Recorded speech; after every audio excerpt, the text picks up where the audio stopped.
most part, it's a standing show. Unless it's an interview that requires some level of respect and thought, then we sit. Okay, not too much, please. Standing is definitely appropriate. Let's hope not. Ed O'Brien, Thom Yorke from Radiohead, thanks for joining us in the studio, and welcome back to Radio 1. How are you? Yeah, all right. We on, are we? We are. Okay, good. Always recording, Tom. Always really? recording, as you know. It's funny, I was talking to somebody earlier on today about this interview and how I was really looking forward to it, because it's been quite some time since I've had a proper sit-down, sort of in-depth chat with any members of the band. And the person said, "Oh, it's going to be a tricky one though, because you can't just come out and ask Radiohead what their favourite cheese is." And I thought, why not? Let's start with what's your favourite cheese? Do you still eat cheese, Ed? I have a sprinkle of Parmesan occasionally on a a bit of pasta, but that's it. Oh, come on! I hate cheese. You look well for it. I don't like worth, cheese. I don't. It's like it's just. Oh no, don't go there, man. Wow. But I love the cheese industry. I'd never do anything against the cheese industry. It's good of you to be unbiased about it. Yeah. It's just a shame that you can't enjoy the simple pleasure that is cheese. Tom, are you a cheese man? I have to. I'm vegetarian, so I live on cheese. You do. And your favourite cheese is? Gorgonzola. Gorgonzola's a good shout. Nice, you know, the drippy ones. Yeah. That drip out of the packet. No, man. You're a cheddar man? You can get on with a little mature cheddar? Yeah, I mean cheddar with everything. Cheddar, I mean, people who say that cheddar isn't their favourite cheese are really pushing the boat out, I think. It's so adaptable. But only if it's, you know, extra mature. It's got to be extra mature. Mild, I just think, is a waste of time. Yeah, well, the kids have mild and I just can't do it.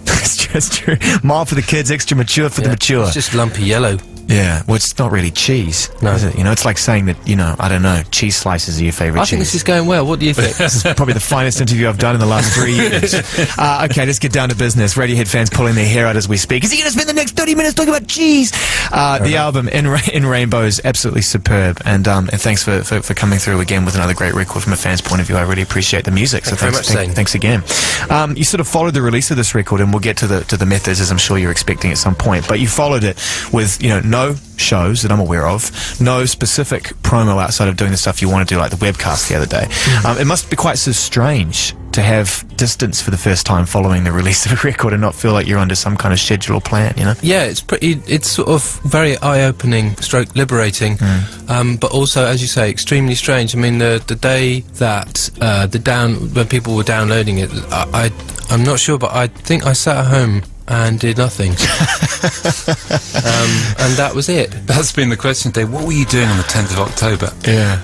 Not a goddamn thing. No idea, but it was completely normal. Wow. Yeah, exactly. So, yeah, and then we had a meeting a few days later and everyone was going, woo, and I just felt like I didn't understand what...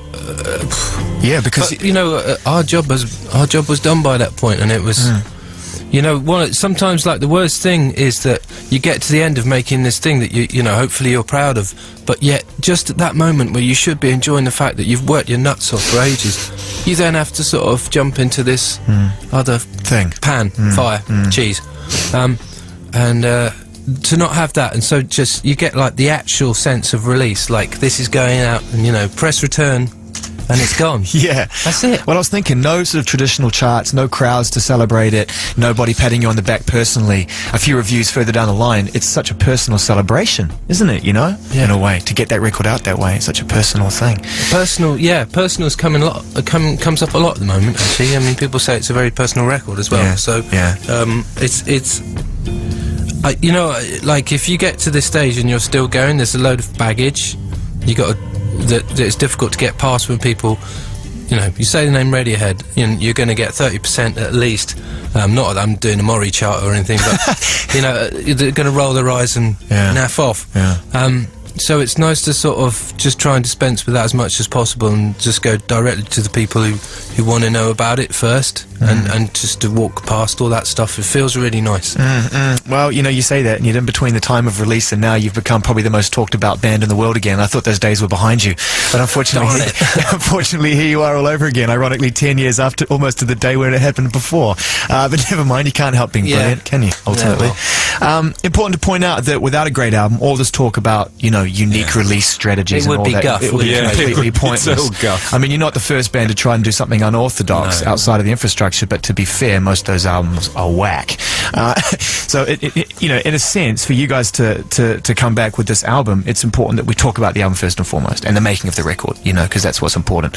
After Hail to the Thief, how soon did you start to contemplate making a record after you finished the touring? I think we last met, it was a Christmas time down at Maida Vale. I was really sick as well. Well, you played great for us, and we appreciated the effort, man. But I knew that was it after that. I knew you had some time. Yeah. It just everything ground to a halt. Anyway, I went off and did my own thing. And how dare you? Yeah. Well, no, it was all right. Yeah, that was great. Some of us bred. I did some breeding. Oh, I did. I do about to say make with bread. my wife. Yeah, most of us bred. We all bred, in fact. Yeah, quite extensively. Isn't it nice that Mother Nature and in fact God, if you believe in a higher power, is willing to work within Radiohead's schedule? Absolutely. You know? Oh, only have just, a kid. Actually, Have a only kid. just. It got a bit sticky at points. Sorry, I shouldn't. Ba-boom. Exactly. I was about to follow that in with something, but I think I'll let that one pass. So you went away and made babies. Yes. And then you decided to make a record, or the decision kind of make it for itself. You know, was it something that you all got together and talked about, or I'm just trying to start a timeline? It really. was. I don't know, man. It was sort of a weird time, really, because everyone's off doing their own thing and getting back together and stuff. You know, we're getting old now, Zane. So what's the catalyst? What's the spark which makes it easier and makes a record a reality? The longer you just got somewhere. You just have to feel like, you know, and in the end, like, we went and did some shows in London with Hammersmith, and we did a few shows around the place playing the songs that we were hoping to record, La La La, just to get the blood going again, you know. Well, you've done this before as well. I remember you did this we've done before it a the lot. Bends. It's kind of getting a drag now, but But the difference with the Bends, it was when we did it, we had to sort of force these songs in, and we couldn't sort of indulge. We couldn't play like 8 or 9 new songs a night. We could do 2 or 3 before we lost the audience's interest. Yeah. Whereas we went out last year to a very partisan audience, you know, and it wasn't necessarily the best critical mirror, you know, because it's, hey, it's all good, and they're clapping, and it's so, these songs are terrific, they're really good. Really good. Go into the studio. even if he is playing drums. Go into the studio, and it's like, right, we're terrific, we can record these. By the way, now I'm a drummer. That one where he got up on his own and just went. Tss, tss, tss, tss. I love that one. That's good. amazing. That was really, God, no, it wasn't you know? that good, actually. And it was interesting because we got into the studio and it wasn't all that good when we got in and did what we've been doing live. That everyone were going, yay, it's great, these songs are brilliant. It made us quite insecure about the whole thing. I think I thought suddenly that kind of this whole thing about like these are really good songs. We'll just do it quickly. We'll do it like we did at Live Man. We'll just cut it, and it just didn't work. Yeah, business as usual then. But absolutely. As usual, everybody else is totally pumped up, and we're not. Quite frankly, I have to say at this point, it's amazing we get anything out of them at all. It's amazing. It's true. It's amazing. Very true. We get out of bed. Yeah, but then you take a look at the back catalogue and we're spoiled. And the new album in Rainbows, something else. And we're going to play a song right now. It feels appropriate just to pause for a second and play some music, because that's really the most important thing. So we're going to play track number 2 from In Rainbows, called Body-Snatchers, on Radio 1. Teed up, Body-Snatchers, first piece of music that we're going to play tonight from the album In Rainbows, and Thom Yorke and Ed O'Brien. Good to see you. Evening. Back on the promo trail. Yes. I, for one, am stoked about that. Yes, stoked. I haven't heard that word since we were last on the promo. Well, trail. take a look at my shoes, Tom. I'm still desperately holding on to Skater Dad right now with the Vans. You know, I should know better. At the end of the we all day. should, Zane, but it's all right. We're all doing that. Yeah, okay. I'll take a stoked for the team then. So, Ed, you told us at one point when you were going through this process about considering the record, and I'm not sure where we were when we went to Body-Snatchers, but you were considering working with Mark Spike Stent, who people listening to this won't really know, and some might not care who he is, but he's not Nigel Godrich. No. To a lot of people was the point. No. So how did that work out? Did you get recordings done with him? Did you go into the studio? We got some recordings done, but we kind of needed to go back out on the road. We felt we still hadn't sorted out a lot of our stuff, our internal stuff as well. We hadn't sorted out, we hadn't got it together. We hadn't got it together. So were you forcing it? Do you think? Were you forcing yourselves to try and make a record at a time? Do you know what I mean? Why could you not give yourselves the space? Were you hungry to create and it just wasn't flowing? Was that the problem? Was the intention there? I don't know, man. I don't know what was going on. I mean, Spike was really. I mean, he's a brave bloke walking into that scenario. Frankly, anybody would be. And he had great energy. He came in with amazing energy and sort of like, you know, but it was just again. He saw what he did was he held a mirror up to us, and we weren't happening at the time. And whether it was, who knows what it was. It was. maybe it was we weren't communicating properly, who knows, but we needed to. It was then at that stage you said, I think we should go out on the road. That seems to be your solution for everything, Tom, doesn't it? Yeah, that's not good, is it? No, I tell you what, let's pack up the equipment. I tell you what, to a certain extent. No, well, yeah, I don't intend to do that next time. No. All right. Well, I think it's actually like momentum, you know. Yeah. It's about you get it going again in a sort of now since In Rainbows has come out. And since the sort of feeling, the sort of goodwill and stuff that's going around, it feels much more that it was about being positive about where, you know, what you're up to, and everybody. If you're still human about what you do, you're going to go through periods where you're not that positive about it, or like you just can see it for what it is, and maybe it ain't that great. Maybe you need to rebuild, so you knock it down and you rebuild, and that's what you do. I mean, if you aren't doing that, then you're stuffed anyway. Yeah, well, exactly. You're in a comfort zone, which isn't comfort zone. Now, there's a phrase that came up a lot. Yeah, a bit. As in, take ourselves out of the comfort zone. Yeah, faster. Let's move out of the comfort zone. Approximately 10 BPM. Exactly. 15 beats per minute faster, 5 dB higher, and let's change this up completely. What songs survived the move out of the comfort zone from the early sessions? Well, you know, is In Rainbows loyal to the original vision in any way, or was a lot of apart from Nude, obviously, which is I don't think we got to any sort of vision of it by that point anyway. I mean, a lot of the songs, Body-Snatchers we did, when we've done a House of Cards we did a version that's self-producing that. You know, a lot of the stuff they're the same songs, apart from, say, probably Reckoner.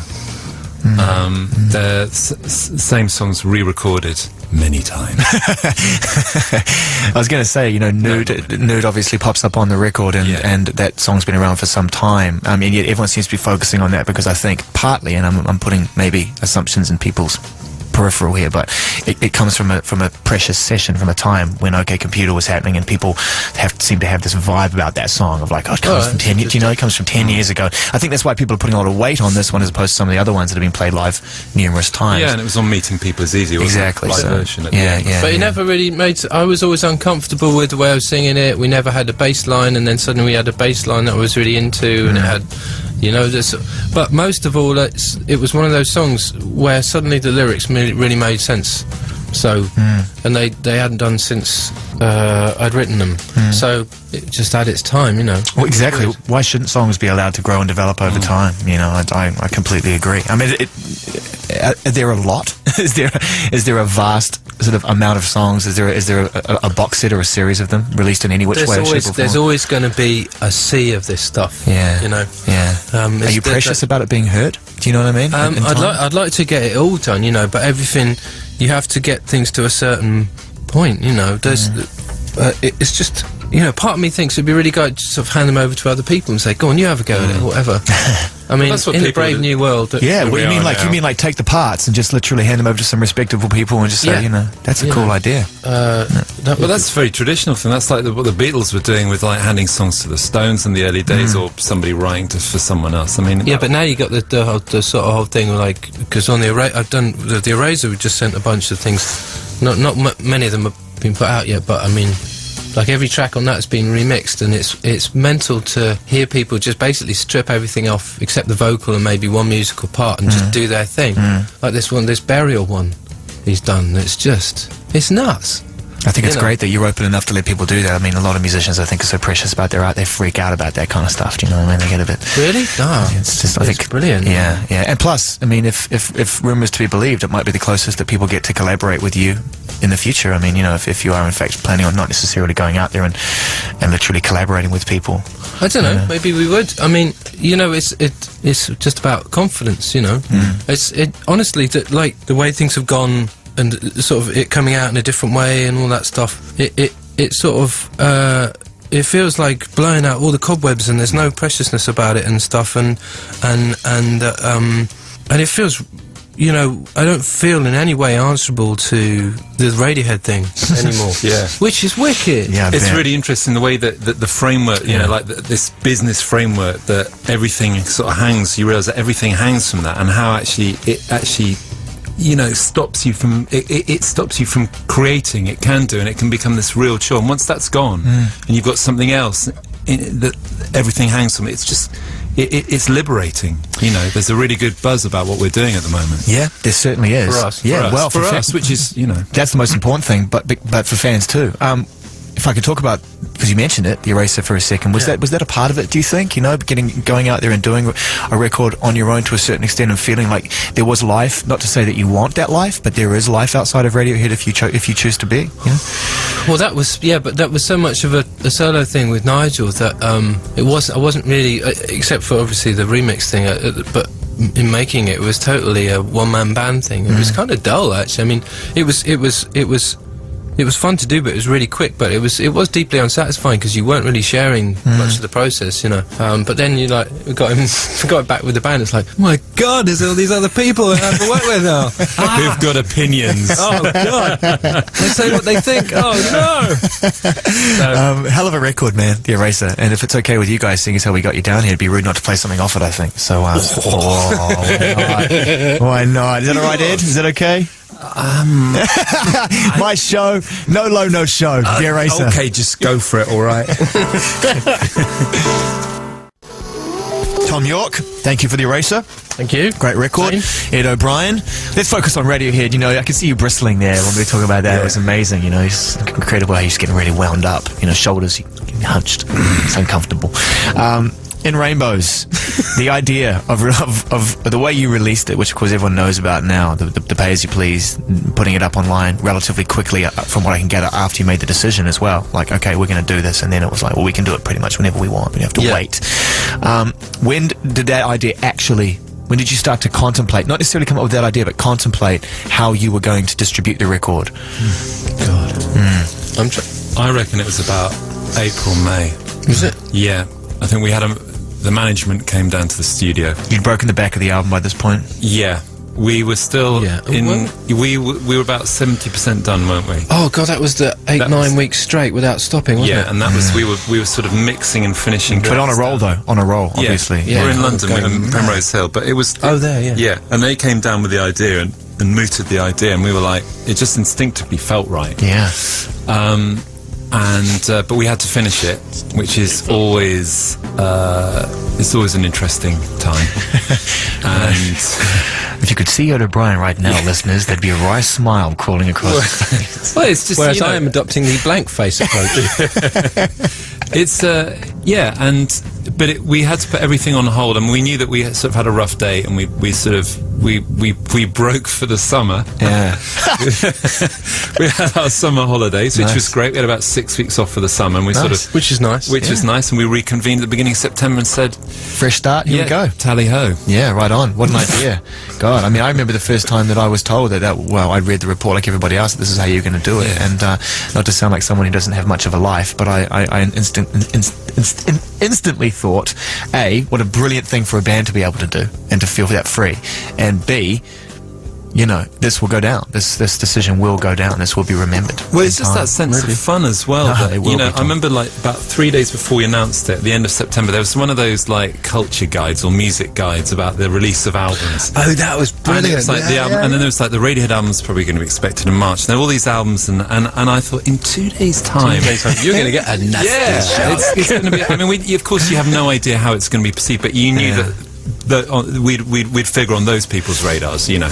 Oh yeah, definitely. Well, I think a lot of people now are working out new ways of finding and discovering music, and whether it's, you know, they're not necessarily going to record stores. Especially people listen to your show, man. I mean, they're totally down with that stuff. They definitely understand, and definitely aware. It was a talking point, and what amazed me was after the album had come out, it was a talking point for weeks. Yeah. It wasn't like it came and went and everyone had the album. People on message boards were still asking questions about it. How much did you pay? What do you think? Da da da da da. And it really has. I mean, you're the first band, I think, to have gotten it right.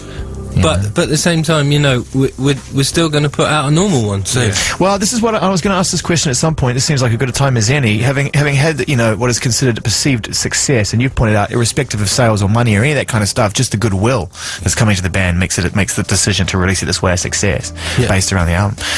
What are the benefits of going back into the infrastructure? Well, I'll tell you exactly. Last week, no disrespect to Excel, who I love, by the way. Yeah, last week I went into Rough Trade East. Yeah. That is what what a record store is about. Good, I'm glad it's you said that. Absolutely brilliant, and you realise that all that's going on. I mean, this isn't an anti-retail thing. All that we're doing is doing something different, and it's important for us to be in outlets like that. That is really important. That's the stuff that that's what those great record shops will stay, and we should never forget that stuff, because that's the meeting place. That's where people meet and form bands. That's the education that you get going into those record stores, their recommendations, the people who work there, as opposed to the people who bought this record also bought this record. Yeah. Yeah. So true. What are you alluding to, Thomas? It's so true. I can't possibly say. Yeah. It's true. Yeah. Software. No, I didn't. Do you download? Do you use the internet the same way that your audience do? Yeah. I like Bleep, actually. That's my favourite. Bleep.com. They're really good. But they also do that. But at least they're listing records you might be interested in. Right, okay, so it's intelligent software. Yeah, That's well, of course, obviously. That's the And I'll difference. do the late night guilty pleasure on iTunes. Easy. Yeah. Oh, on Hang on a iTunes, minute. right? We're not going to get sticky again, are we? No. Just checking. Just checking.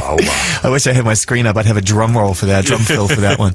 The late night guilty pleasure. Ed, please clarify. Yeah, well, when you've had a few or whatever, and someone says, Clarify, Ed, clarify. well, when you're either drunk or you whatever, and someone says, I haven't heard, you're talking about music and you haven't heard, like, I don't know, like a track, like, I don't know, I know what it is. You're thinking of Paul Thomas Anderson, Magnolia, and you're going like, what was that? What was I forget the name of the band? Supertramp. What was that Supertramp song? And it's like, that stuff is valid. So too. you log on. You log on. You look at what other people have bought. What you're saying is... So let me get this straight. What you're saying is... You get, busy... I get busy. Downloading Supertramp. Yeah, baby. There's nothing like a bit of old retro 70s I think stuff I'd have going on preferred it there. if you'd gotten sticky, to be honest with you. The two get together. I know one band that you have downloaded is, or bought or supported because you want us to play a song. We asked you guys to choose a band and a song, and hot off the webcast, you've chosen Kings of Leon record. Oh, man. I love this album. I think it's one of my favourite albums of the year. I agree, and I didn't sort of get the album until... I love the first two records, and it wasn't until I saw them live at Hammersmith. I had a kind of one of those religious nights. It was a Friday night. The whole place was in party mood, and you just felt... And they're just amazing. I just think they're just a great band and amazing songs, and they play, and they've got that other thing going on. And I love to see a band that progresses, and they totally progress. They've evolved brilliantly, I think that they will be a band that in time, if they continue to make records as great as they've made and do their own thing and not necessarily play the straight line, they will end up, dare I say, in the same company as yourselves, and bands like Pearl Jam, who I have great respect for as well, because Pearl Jam do exactly what they want to do. And they continue to make great records, and they have the back catalogue to back it up. And I think Kings of Leon are one of the bands that other bands kind of envy. Yeah, in a way. I agree with you. I saw Pearl Jam last year. It blew my mind. First time I'd seen them live. Oh man, the fire in that belly still there. They're so great. Incredible. Anyway, we're going to play My Party for Ed, and we're going to come back and continue to talk to Thom and Ed right now from Radiohead. Thom York. Hello. How's the tea? Yes, I've done now. That's BBC's my eighth. finest. How did the My eighth of the day. I think my teeth are going to fall out. And Ed, thanks for the Kings of Leon choice. And we're going to play something that you want to hear a little bit later on, Thom. That's nowhere near as entertaining, listeners. I'm just kidding. Let's talk a little bit more about In Rainbows and the environment in which you guys recorded it in. Just to backtrack for a second, is it important? You talked about the 8 or 9 weeks straight. Do you treat the recording of a record almost like clocking in? Do you treat it quite clinically to get the job done, or is environment and vibe, for lack of a better term, important for the process? It's really important initially because of exactly what you're saying about the clocking in, clocking out thing. You've got to get away from that. You've got to find yourself in a place that's unfamiliar, and you've got to respond to that somehow, whether that's when you're going out on tour, whether it's going to a studio you don't know, or the downside obviously of like having our own studio and stuff. There are a lot of upsides. The one downside is that it is like a clock in, clock out thing. So you got to start off the proceedings without that. But we went to the other extreme. Oh my God, yes, we did. Go on. We had this dilapidated. Is this Tottenham House? Yeah, mansion place out in the middle of nowhere that was run down to the point where it was probably dangerous. Who found it? I mean, is this part of? Well, we were using those film. If you're ever really bored and want to get off on a Friday night, you could you can like go onto these film locations things and put all these, search for like old houses, film locations, and the places that come up. And we found, I think we found one of them through that. It's crazy. That's your idea of a big night in, huh? Not really, no. Tottenham House, well, if it's as bad as you say it is, and you're talking about getting yourselves out of the comfort zone, that's about as out of the comfort zone as you can, it was pretty uncomfortable. Yeah. And I got really ill as well. Did you? Second one. Anyway. Proper comfortable. to the bones kind of ill. Yeah, like couldn't swallow, all sorts. We had no heating in the place. It was kind of man. it was turning into winter. This is by choice? Yeah. Woo! I tell you, that's what success Another gets you. evening out with already. Can you hear it on the record? Can you hear Tottenham House all over the album? No. Yeah, you can hear it. It's in the reverb. Oh, you can. You're right. The That was a standing joke when we left because we thought, like, basically we got nothing at all, Body-Snatchers. Yeah, we actually got loads out of it, but the joke was at the time, well, we got the nice reverb sound. Yeah. Let's go and find another place. All part of the process. Your ongoing and obviously very good creative relationship with Nigel Godrich. Yeah. You've done well since you started working with him. He's done well since he started working with you. That's always the sign of a great collaboration, I think. And you ended up coming back around to him again after trying your hand with somebody else. No disrespect to that person, but this is obviously something that you feel you need, even still at this stage of your career. This relationship with him, this collaboration. It's a second guessing thing. I mean, that's what I find with him. We both, me and him especially, like drive each other up the wall. But I just wonder why at this point, with how much you guys have learnt over the course of making records, and you put yourselves obviously through the ringer. Why you necessarily need a producer, irrespective of Nigel. We totally did. We did sessions without it. And it just did not work. Right. It doesn't work. What was the shortcoming? What was the shortcomings? You need for a start, you need somebody who can be vaguely objective. When you're playing the music, it's really difficult to actually do that. Yeah. You get a sense of it, but you need somebody to go, listen, no, this is really good. And you need somebody just to organise and it's just, he brings so much to it. When we did it ourselves, it just was not happening. Yeah, man. Yeah. Not happening. Thank goodness you got someone in your camp that speaks, that makes sense to you, and someone you can listen to as well. Yeah. Definitely. Since you guys released the record this way, and you talked about, you signed to XL Records now in the United Kingdom, ATO in the United States, so you are going back. We're licensing, exactly. Yeah. So you're going back in the record industry, but you're doing it in a bespoke fashion. You're teaming up with people that you like in certain territories, and it's not like a worldwide. We didn't want to take on that as well, because it would just blow our minds. Yeah. And I had a good relationship with XL, so over the Eraser, So you're going to do that, but before you do that, obviously, there's been some interesting insinuations going on about what's happened about the download and the fact that there's so many people downloaded it and paid X amount more. And I thought this was interesting. Is it too conspiratorial to think that people saying this isn't a success could be some people trying to fight? Could they be the very same people? Could they be fighting back in a way? Do you think? Is that still possible? I mean, has it crossed your mind? Well, how do it's satisfying to know that it's all complete crock. Yeah. Well, only you know. Actually, thank you. We've done very, very nicely out of it, and screw you, the lot of you. But it's amusing to postulate on who it could possibly be distributing this story. It's so funny though, isn't it? You guys come out and make a decision, to do this thing, and next thing you know, people are saying, well, it doesn't work. Well, how do you know? You don't exactly. And I mean, the whole point of it was, it was an experiment. It's an experiment. How do you define whether it works or not? It's just observing a pattern of behaviour. One thing that you have set yourselves up for as well, which I'm sure you've heard as well, is that certain people have been slightly critical. Certain people? Well, and I've spoken to a couple of people who don't get column inches in the papers, who would agree with this, who would say that, no disrespect to yourselves, but it's not a template that everyone can use. We've been saying that. Well, we didn't. So Chris and Bryce, when we went out and did this, the whole point is, obviously it's not a template. It ain't going to work for. I mean, it was a response to, basically, you're in this situation, right, Zane, where you've done something you really, really like, and someone suggests to you, how about we put it on the web and then people go and listen to it. End of sentence. And you go, yeah, all right, that sounds good. Yeah. That's the end of it, and to say, template for a new type of, it's all like froth, but it's amusing froth, because as Ed says, it's an experiment. Yeah. We're messing with the system, given the opportunity. Would you or would you not? Of course you would. Yeah. Everyone would. And that was basically the end of the thought. The thought then went fluff. Webcast looked fun, didn't it? Yeah. You know, I particularly We got that liked your one coming attempt at TV presenting with Adam Thank you very Buxton. much. That was awesome. yeah, I'm a bit nervous. Well, there's no audience whatsoever, and you have no idea whether anyone's listening at all, so you assume they're not. Yeah, but the problem is that it's all over YouTube now, mate. It's about 1 million people looking at it, so there might have been an audience on the night. But unfortunately, in this modern day, it sticks. Yeah, More well, sticky never situation. mind. It's like you just let it go. It's fun. No, it was fun. It was really low fun. quality. It was cool, and the music selections were great as well. Obviously, lovely to hear you guys play the songs, some of the new songs for the first time, but really cool to hear you get stuck into the record collections. Well, we're going to do another one. I mean, we used to do the webcast quite a lot. We've done them in the past, and that was actually just an excuse to, you know, mess about and actually play each other what we were listening to. Yeah. So we're going to do another one like that. I mean, before it was really low rent. Yeah. And like, you know, like iChat. What's this? Jesus, some of the effects you were using were positively horrific. State of the art. Listen, pal. This is all.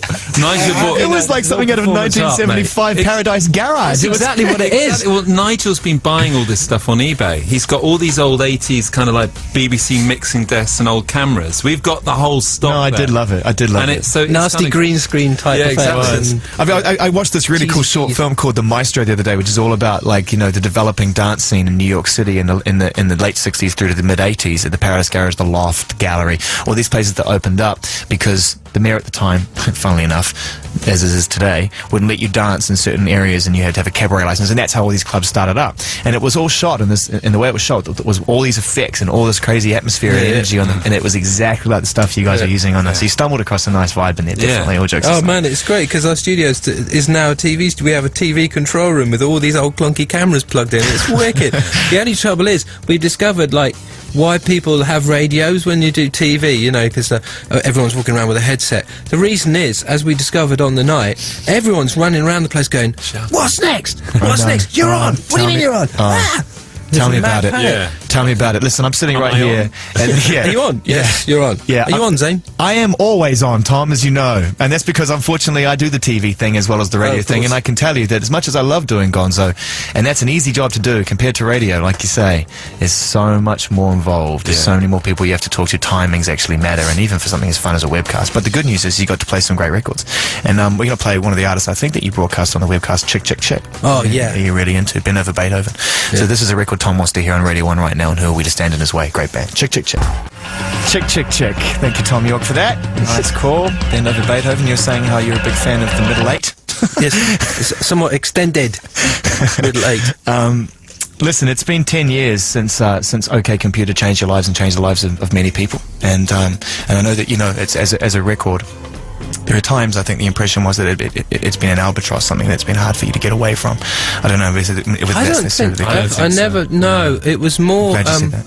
Just no. It's more. People started talking to you a bit weird for a while. Yeah. But you know, it was a. You know, if people thought it was a good record, then people thought it was a good record. More than that, Tom. In fact, it starts our second round of Masterpiece albums next year when we do this in the first half of 2008. And if it's all right with you, I don't know if we've checked with anyone, but we're going to play the whole album in full from front to back with no interruptions on Radio 1. How bizarre. Yeah, well, we've done it already with 4 records, and it's very strange hearing gaps. Yeah, no doubt. It's really Dead weird. airspace. But it's really Doesn't cool. the music normally kick in when you get dead airspace? Oh, we take it off. Oh, okay. Yeah, we make a few calls and make sure the emergency tape doesn't happen. The last thing we want is to get in between track 1 and track 2 and get to Britney Spears. You know what I mean? Baby, one more time. Kind of kill the vibe a little. A little bit, yeah. When you listen back to that album, when it was finished for the first time and you'd finally done it, and you listened to the mastered copy, did you feel even a fraction of what people would go on to feel in that record? Did you feel like you created something really special? Were you too close? Truthfully? Oh, truthfully. Yeah, I mean, I thought we'd done something really amazing. Really, I just wanted to get the flop out. I thought it was just really, you know, I remember thinking it was just having that gut feeling, thinking, Wow. you know, this is, you know, pretty audacious. This is kind of quite bold, but it had all those things of the music and stuff that we were into. It had a depth to it, and it had an emotional resonance, and it was kind of, it's funny, to me that album is totally of that time. To me, it's like that. I know that probably sounds pretty obvious, but where we were, it was very representative. And you know, I guess also I remember that when also the other time, the only other band was maybe Bittersweet Symphony. There was just something about, I don't know. I remember being at quite a dark time, And I just remember I just wanted to get the hell out. Why were you burnt? In every way, I was just had enough. I don't know what it was, but I just went. Well, we hadn't stopped for. We just didn't stop at all, and then we were like straight on tour, la la la. Yeah. And you know, And straight on tour, while people are filming you, I was going to say, and the world's going crazy about this record. Yeah, I had a friend of mine last night. I was out on the Raz last night, and a friend of mine said she saw some footage of whatever of us playing somewhere during that period, and she said, "Man, you look so ill, and you look so unhappy, and I haven't seen you like that since. What the hell was going on?" It's like I don't, you know, I don't think about it now, but actually, you know, she reminded me of it last night. It's like, I mean, I was saying to the others, I need to get off. I need to get off the train now. But there were some genuinely uncomfortable moments in watching that film. Weird, in watching that film, like, I mean, it was a brave exercise on your behalf. But at the same time, do you kind of regret it in a way? You know, making that film at that time, being now having a reminder, or do you think it's just all part of the process? Yeah, and it's part of it. And Grant, who made it, was totally sympathetic. And what he was trying to do was document about how uncomfortable it was for the five of us, and he totally knew what was going on. Yeah, and we let him have free rein. I think that the definitive moment for me was like going to my own after show in New York, and some guy who was supposed to be the guy on the door thought it was really clever to actually stand there slagging me off for 10 minutes so I couldn't get into my own after show. So that was when you walked off and he was calling you a creep. Yeah, I was like, this is very strange. I don't understand this. I need to go home and have a rest. yeah. Anyway, could be worse, eh? Well, man, what a record, and I can't wait to play it in full. Good. I cannot wait to play it in full from start to finish. I think it's gonna really be a reminder for people who haven't been reminded in some time, you know. And you know, is that cool with you? Can we play the album? It's amazing that anyone still gives a monkey. So that's great. Yeah, brilliant. Let's talk about touring in the future. Now, I read somewhere, and this could be Wikipedia rumor and myth, but you're going to be out on the road in May. Yeah, that's when it starts. Ideally, hopefully. Yeah, we haven't confirmed anything, but the idea is to go out in May, start off in America, come back here in June and July, head back to America, and then we are going to hopefully go to Japan and hopefully South America, where we've never been before. Well, Argentina and Brazil. Big Day Out 2009. What? I'm sorry. Yeah. I didn't. Where's that? I don't what? That's in Australia. Oh, it's Australia. And New Zealand. Yeah. Oh, really? Just saying, that's Christmas holidays. Yeah. Just saying. Be nice. Be nice to see you. Barbecue's always hot. Get the grill on. Bigger venues, I heard as well. What does this mean? Why would someone make a statement to say that you guys are going to play bigger venues? No, we're not playing bigger venues. No. I think we're in America. We're visiting a lot of the same places. Continental, McDonald's, Burger King, Airlines Arena. Basically. Yeah. I'm happy with the product endorsement now. I've come through my no logo phase, and I'm quite happy to accept the cash. That's good, because Naomi Klein had a stranglehold on you for quite some time, and I was worried. I don't care anymore. Good. That, unfortunately, is not true. No, the funny thing about us is that we've severely limited the amount of places we can play because of that. Our agent is now well versed in our ways, and so our agent has ruled out a whole load of places for us to play. And could we not play there? Nope. Well, it's good, isn't it? You've got to stay sane on the road in whatever way you can, and if it means that, you know, you feel more comfortable about doing it. You looking forward to touring, though? You looking forward to playing the new songs? I am. Tom? I wasn't looking at you, Ed, but thanks for asking. I'm really looking forward to Okay, thanks, Ed. Tom? Some people need more persuading at the moment. Yeah. It's not till May. Get hard. That'll be alright, man. I'll get nice and warm and sticky, and it'll be fine. There you go. There you go. All you need is that internet online. Go check out those warm and comfy movie locations to keep you warm at night. Yeah. I'm looking forward. Or Supertramp. Yeah. Well, let's get back there. You're the man that for the track? track. What's that track off? Well, there's so many great ones. There was it Breakfast in America? No. It's okay, because this will get edited out, won't it? No, this is the gold. This is the promo. This is what's going on Moyles' show. It's a brilliant time in that film when they're in the bar. Yeah. And this Supertramp song comes on, and it's absolutely genius bit of bit of coexistence of film and music. Sync. Yes. Yeah, I can't remember. Anyway, where were we? We were talking about touring and the fact that you are unsure. Well, no, it'll be fine. It's fine. It's fine. I love it. It's fine. I love it. It's fine. You're telling yourself that. Have you any interest in playing festivals? You feel like you did that kind of last time around? No, you're up for it? Festivals are great because there's a couple that come up. Yeah. They're really, if you get the right ones, they're really great because again, you don't have a sound check, you just go for it, and Some bands would disagree. Yeah, but it's what's good about it is it's like the whole thing is the sum of all these band parts. It's not just people aren't just coming to see you, and that is a really good thing. That's a really nice thing to feel like, you know, you're just playing your music, people are having a whole experience the weekend, and you're just supplying a little bit of their experience, and hopefully, you know, they take a bit of joy and love away from it all. That's the thing. That's the thing that keeps me going. The idea of doing the gigs actually is the idea of that. You know, that collective experience, thousands of people in a field, like, you know, wanting the same thing, going to the same place and the same mindset, I think is really important. Do you have a favourite song that you love to come on to throughout the history of the band that you really like? If the set list comes up and whoever's chosen it for the night chooses that one, you think, right, that's good. I'm But excited. you mean to start a set? Yeah, start a set list. That changes a lot. The trouble, you know, the thing is that it's easy to like fall into patterns and sort of like, oh, they'll like that one at the beginning and they'll like that one at the end, and you're constantly trying to mess it up just to keep yourself, keep the blood going, because we're old now. You guys look fine, and you're in good form, and it's really nice to see you in here, and it's great, you know, we love playing your records. I think when we got in Rainbows, we didn't have any idea what a single was, so we just pretty much played everything. So it's really great to have you guys Thank you, around, Zane, for having us on, man. You seem in really good form as well, and I know that at times that's been tough. But you seem in really good form. Well Could done. be worse. Could be worse, Yeah, exactly. That's the phrase that keeps popping up. So we're going to end this now with we were trying to think of one of the songs to play off the record, and I think the one that we both bandied around first was Weird Fishes, so we're going to end with that, which is a fantastic tune, and hopefully we'll see you again soon. Thanks, guys. Thanks, Zane.